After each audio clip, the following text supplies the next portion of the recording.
आज की कहानी राघव की दुविधा।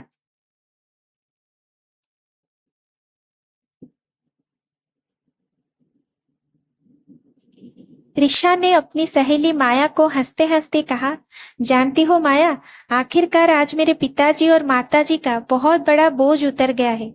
मेरा रिश्ता पक्का हो गया है। कुछ सालों से वो लगातार इसी की तो कोशिश कर रहे थे, लेकिन अच्छा कोई लड़का मिले तब ना मैं हाँ कहूँ। ऐसे ही किसी को भी हाँ कैसे भला बोल देती। अरे वाह, फिर तो मिठाई खिलानी पड़ेगी। आखिर इतनी खुशी की जो बात है। बहुत बहुत बधाई हो तुझे त्रिशा। चल अब मैं चलती हूँ, बाद में मिलते हैं। ये कहकर माया चली गई। कहते हैं कि जोड़ियां ऊपर से बन के आती हैं। जब समय होता है तब अपने आप ही आपका जीवन साथी आपको मिल जाता है। उसके पहले कितनी ही कोशिश करो, नहीं मिलता है। मेरे साथ भी तो यही हुआ था।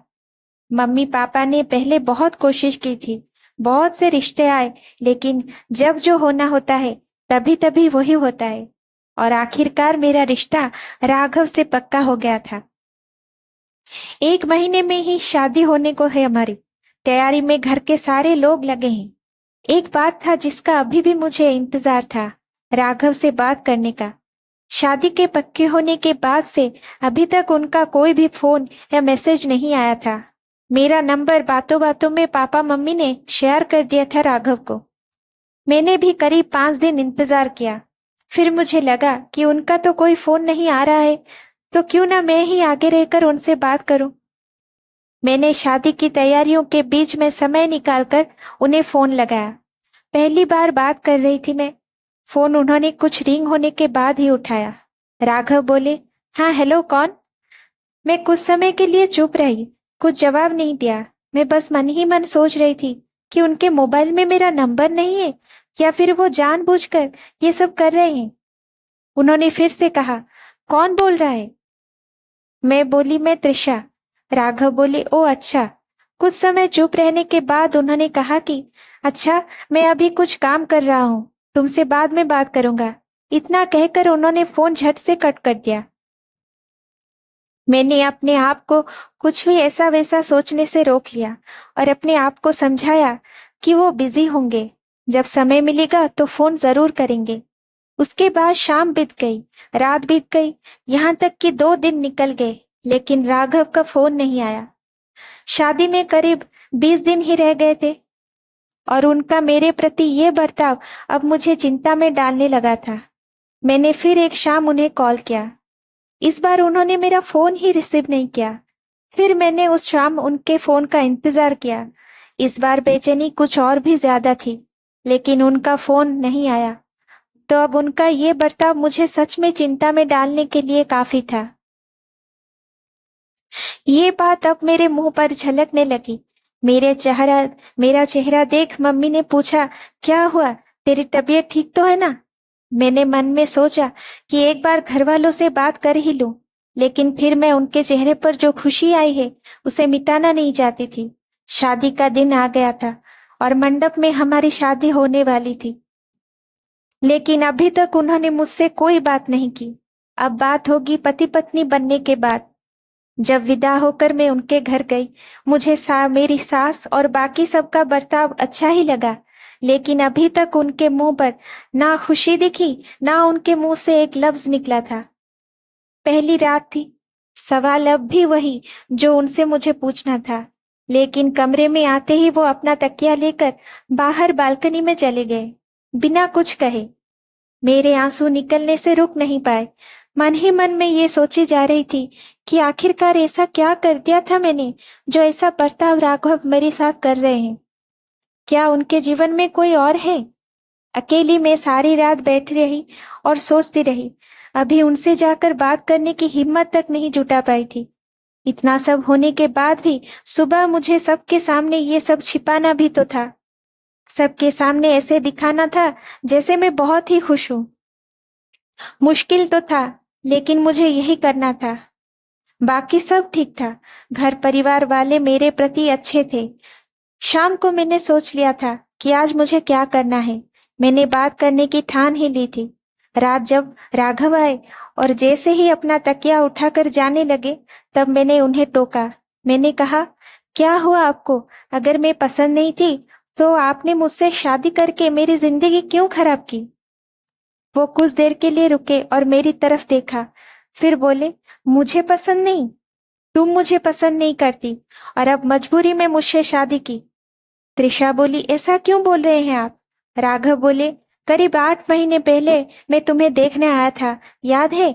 तब मैंने तुम्हें देखते ही पसंद कर लिया था, लेकिन तुम्हारे घर वालों के तरफ से कोई भी जवाब नहीं आया था।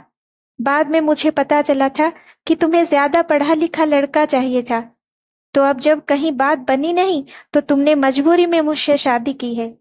मैंने तो मना किया था तुमसे अब शादी करने के लिए, लेकिन घर वालों के दबाव में मुझे करना पड़ा।